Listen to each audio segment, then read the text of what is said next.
Okay, so if you've been living right and if you're good at following directions, your boat should look something like this.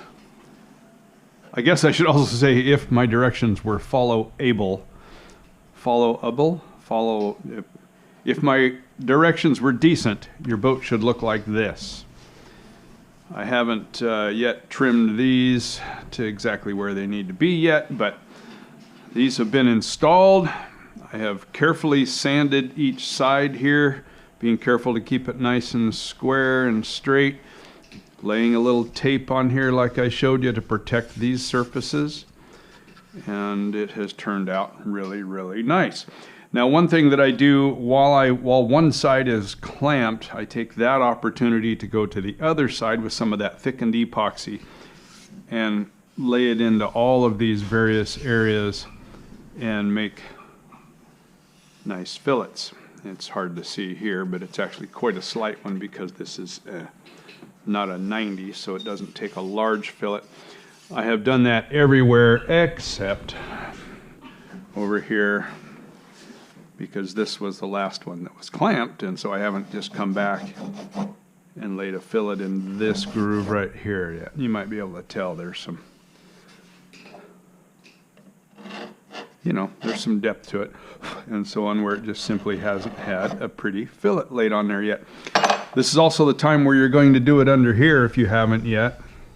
You can see I laid it in here and heavily around this bull nose, only about halfway around. We'll finish this when we get it flipped over and deal with the top side.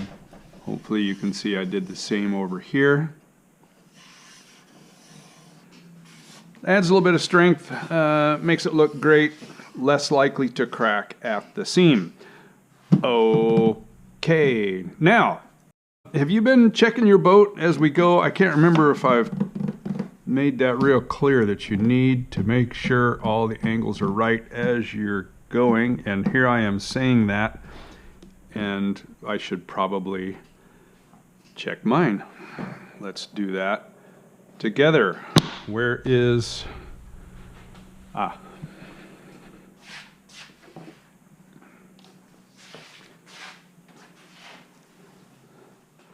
Okay, a really nice way to do this, this might actually work fine. It's not very big.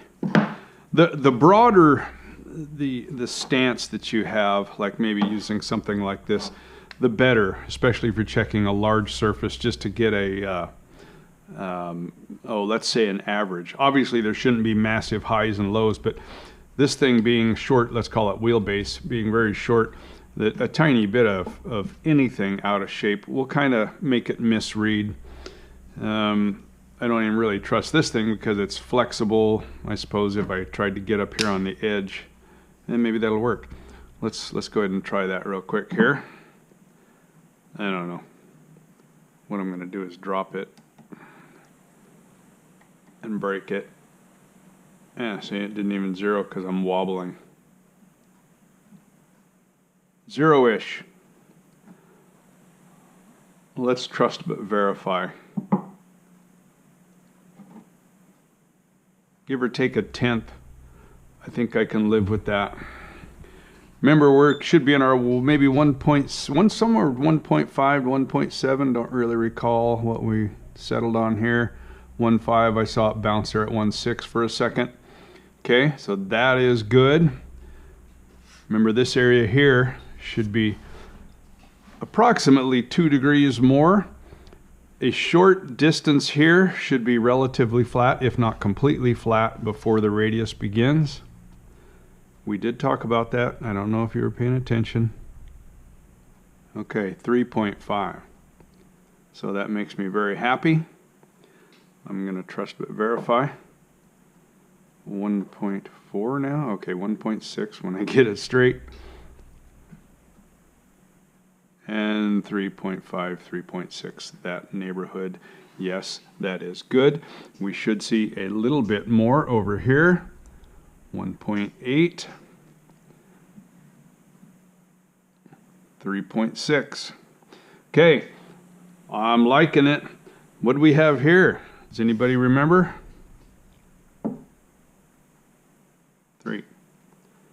thought it was like 3.2. Ah, there you go, 3.2 on this one. This I stuck with ML Boatworks. I don't even remember if we ever checked that. This is the only angle that we left of the original boat design. 3.3 over there. 3.0 over here. Remember, this is our turn fin side, so we use slightly more angle over here, if at all, and that is very, very good. Let's see, let's flip the boat over and we'll talk about a few things. I got to remember to lay that fillet in over here. Let's see. Hopefully your boat still fits nicely on the jig.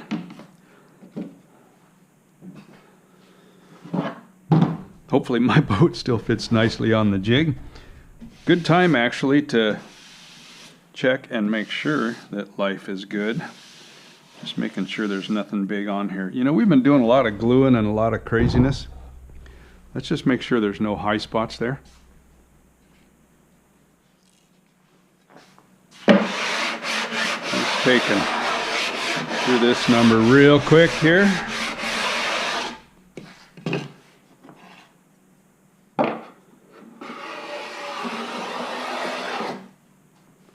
What did I catch up here? That's actually beyond the flat portion of the floor, but okay.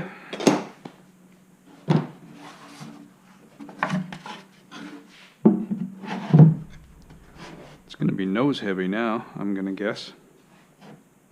Yep. Okay, things are looking good. Does it still sit flat? Yes. Lovely.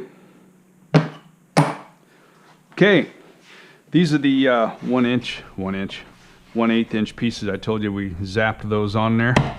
Was to give us something to clamp to. Let's get a hold of this thing.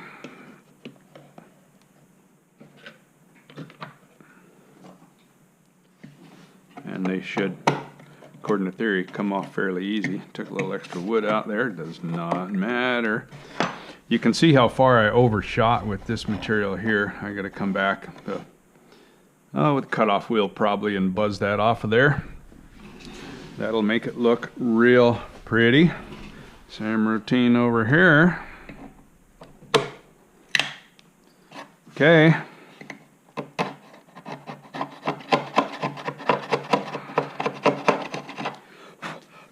Yes, sir. All right. Next up, motor mounts, drive line. Hey, check this out. Now's the time if you haven't. Oh, how I love getting gifts.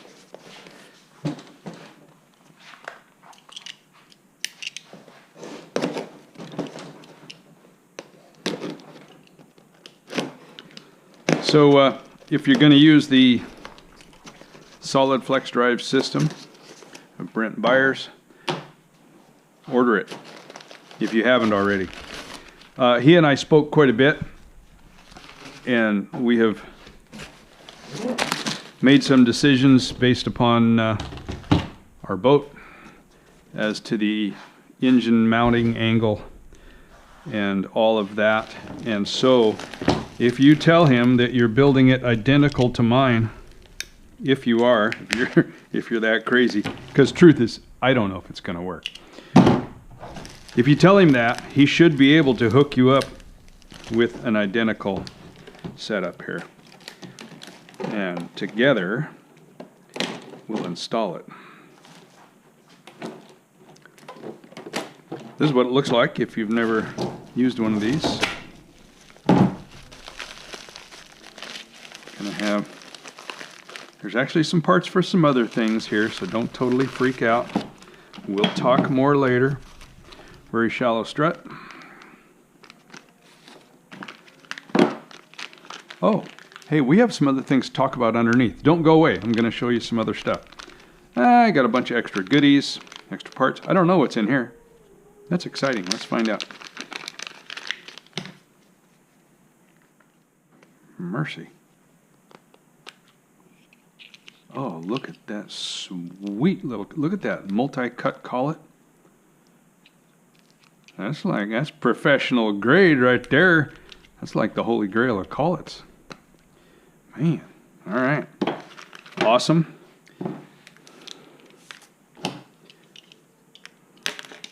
Apparently he did not want this to be crushed or bent in shipping, which I appreciate a great deal. Okay, here's our tubes. This is our stuffing tubes. Tubes, yes, there's 2 of them. Don't ask. I'm guessing this is the front. And there you go, very light bend. Again, we'll talk more about that later, but it's time to work on getting this stuff configured. So that's coming. Now I already forgot what I was going to talk about underneath here. Oh, a whole bunch of you guys have asked about the why of some of the stuff I do, and I can only tell you things that work in my head, and that's a crazy place to be, and things that have proven out in practice. By that I mean actuality. Take it to the pond. Hey, gee, it worked type of stuff, which is sure nice when that happens. Do I need to bother? Yeah, we'll go ahead and throw clamps on here. So let's do that. I want to talk to you about what we're doing here and why. Let me grab 3/4 inch was our Sponson depth. I think that's 3/4, but I got a nice one here. Here we go.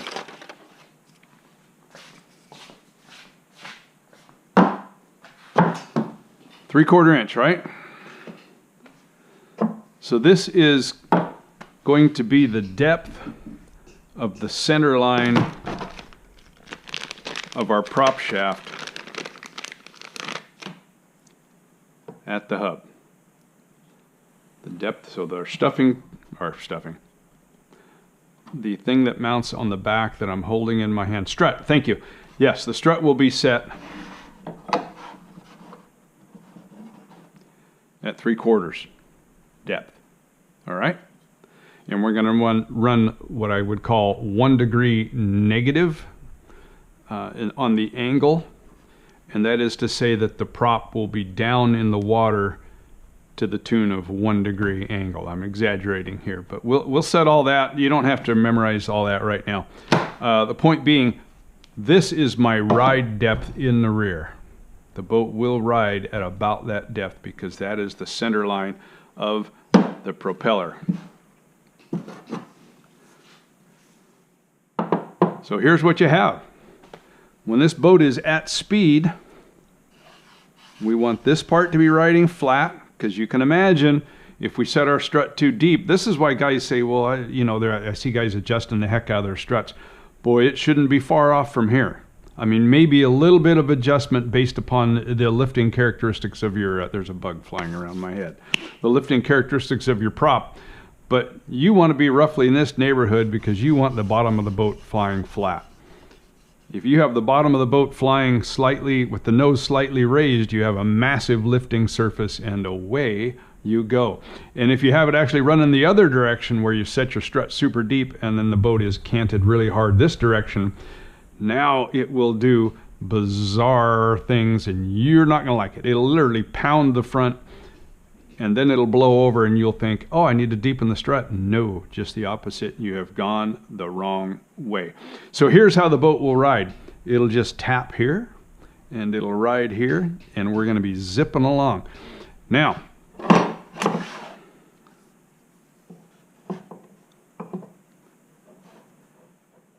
here's how it looks up here. What are these called? Right, recoveries. Because the idea is if the boat gets out of shape, this taps. And what's it do? It causes the boat to recover and to go back to a decent ride. Okay, so we're riding along, boat tips, boat cants, weird things happen, boom, tap, and we're back.